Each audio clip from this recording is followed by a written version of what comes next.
আচ্ছা বলছিলাম যে আপনি কি এখন বাড়িতে আছেন? গেলে কথা বলা যাবে? এখন কি বলি? হ্যাঁ, এসো না মা, এসো এসো, আমি তো বাড়িতেই আছি, এসো। হ্যাঁ, রাস্তায় হাঁটতে হাঁটতে কথা বলছেন আর বলছেন বাড়িতে আছেন?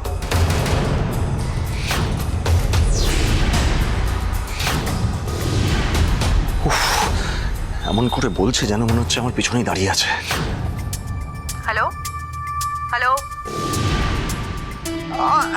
ওই একটু ওষুধ কিনতে বেরিয়েছি, এমনিতে বাড়িতেই আছি। আচ্ছা আপনি আর তাপসী ছাড়া কে কে থাকে বাড়িতে? আহ, আমি তো এত অচেনা অজানা লোকের সাথে কথা বলি না। আপনি আপনি 10 দিন বাদে ফোন করুন, তখন তাপসীর সঙ্গে কথা বলে নেবেন। হ্যাঁ, যাক, ঐশানীর সন্দেহটা ঘুরিয়ে দিতে পেরেছি। আমি আপনার খুব একটা অচেনা লোক নই বোধহয় তাপসীর মামা বাবু। শুরুতে আপনি যে গলাটায় ফোনটা রিসিভ করেছিলেন সেটা কেন জানি না আমার খুব চেনা চেনা লাগলো। আর ঢাকঢাক গুড়গুড় নয়, তাপসীর রহস্যের উত্তরগুলো বৌমনির মুখ থেকেই শুনতে হবে।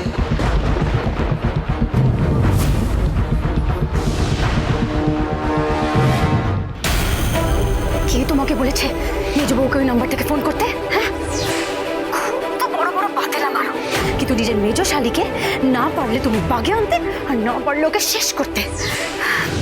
আর আর এখন এমন একটা কাঁচা কাজ করেছো যে সব কিছু কিচিয়ে রেখে দিলে। শোনো আমার কথা, মন দিয়ে শোনো। এই সিমটা এক্ষুনি ফেলে দাও, যাতে মেজ বউ তোমার টিকিটিও ছুতে না পারে, বুঝেছো? হ্যাঁ হ্যাঁ, ঠিক আছে ঠিক আছে, বুঝলাম।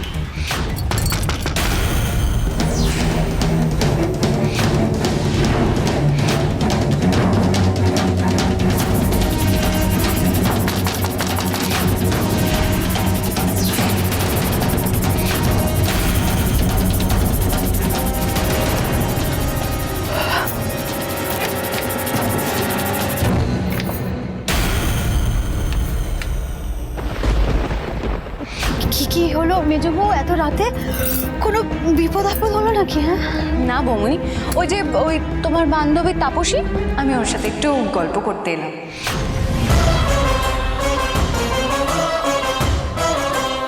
বলছি ঘুমোচ্ছিলে নাকি? হ্যাঁ ঘুমোচ্ছিলাম।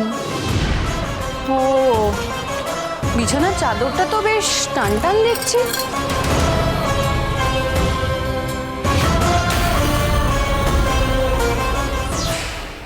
বলছি তোমার বান্ধবীকে একটা ফোন করো না গো।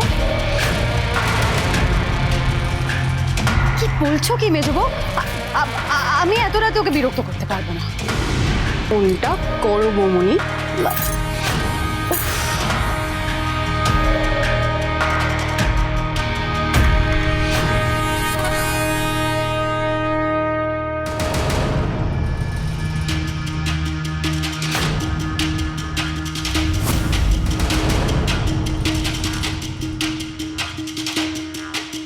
যাক বাবা, তাপস সিমটা ফেলে দিয়েছে।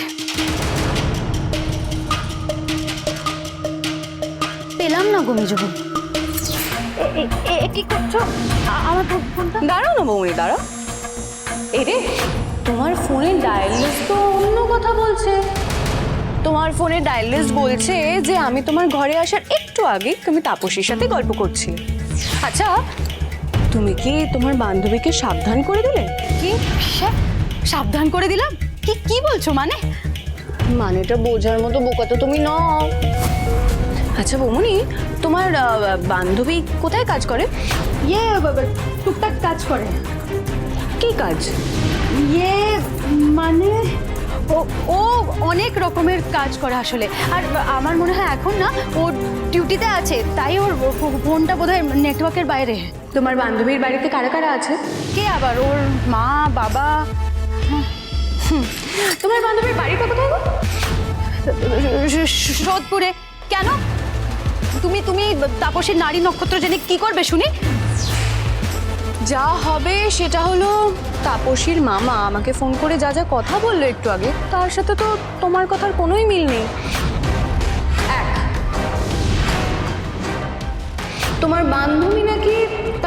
কাছে ফোন ফেলে গেছে। সে নাকি নার্সের কাজ করে।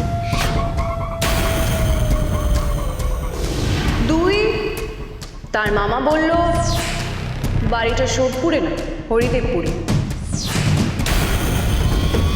তোমার কেমন বন্ধু বৌমনি, যার কোনো ঠিকঠাক ইনফরমেশনই তোমার কাছে নেই?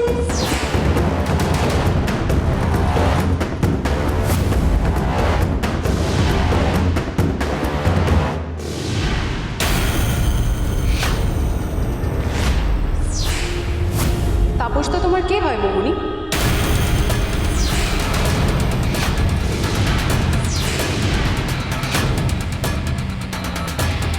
কি তাপস দা? তাপস দা হঠাৎ কোত্থেকে এলো? ওই তোমার ওই জামাইবাবু আমার কেউ হয় না।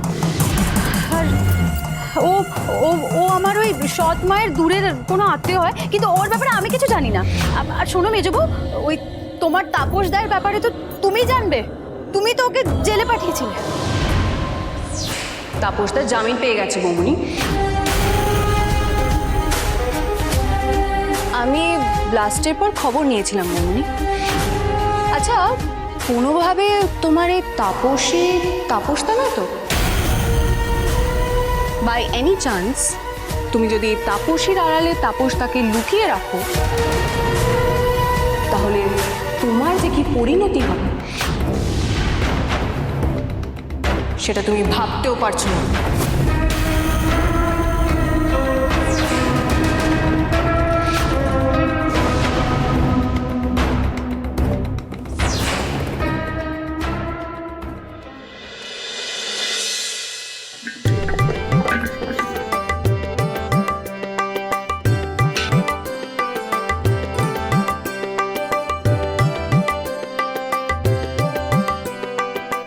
শঙ্কর, ডেলিভারি দিয়ে আসার পর আমাদের না একবার থানায় যেতে হবে তাপসদার ব্যাপারে।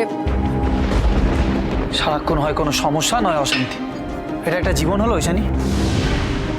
কালকে ফুলিকে নিয়ে এত সমস্যা তো বাড়িতে হতোই না যদি তুমি ফুলির ব্যাপারটা বাড়িতে সবাইকে জানিয়ে দিতে। আরে বাড়ির সবাইকে না জানাও, মা বাবাকে তো জানাতে পারতে। কিন্তু আমি তো কি ফুলির ভালোর জন্য বলনি তাই তো? কিন্তু তাতে কি ফুলির ভালো হলো?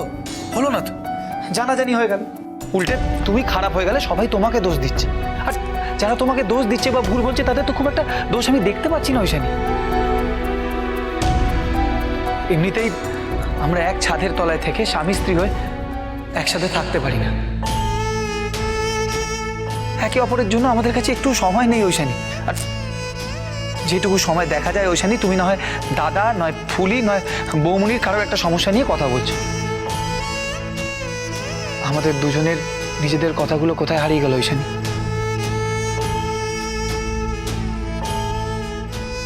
শঙ্কর, এটা তো আমাদের জীবনের একটা অংশ, এটা তো আমাদের পরিবারের একটা অংশ। এই পরিবারের একটা মানুষও যদি খারাপ থাকে, তাহলে কি তুমি আর আমি ভালো থাকতে পারবো? নাকি নাকি এই পরিবারের থেকে নিজেদের একটা দ্বীপের মধ্যে আলাদা করে রাখতে পারবো? পারবো না তো। আর এই অশান্তিগুলো কি আমি ইচ্ছে করে ডেকে এনেছি তুমি বলো? সমস্যা এসেছে, আর সমস্যা এলে তার মুখোমুখি দাঁড়িয়ে সেটা তো মেটাতে হবে। তা না হলে তুমি আর আমি একসাথে শান্তিতে থাকবো কি করে বলো? বাবু, এঁচড়ের কোপ্তাটা জানিয়ে দিয়েছো না, সবাইকে ধন্য ধন্য করছে, বারবার চাইছে। সত্যি এই তো আসছি। হিমা, মিত্র আঙ্কেল যে আলু পোস্তর কথা বলেছিল, আমি একদম ভুলে গেছি, আমি 10 মিনিটে বানিয়ে দিচ্ছি, দাঁড়াও। আচ্ছা আমি না ঐশানি শোনো না, এই পিকুর জন্য আমি মাছের ডিমের বড়া বানিয়েছি, খুব ভালোবাসি, তুমি ওকে দিয়ে দিও। হ্যাঁ, আমি ওর পড়াটাও দেখে আসি।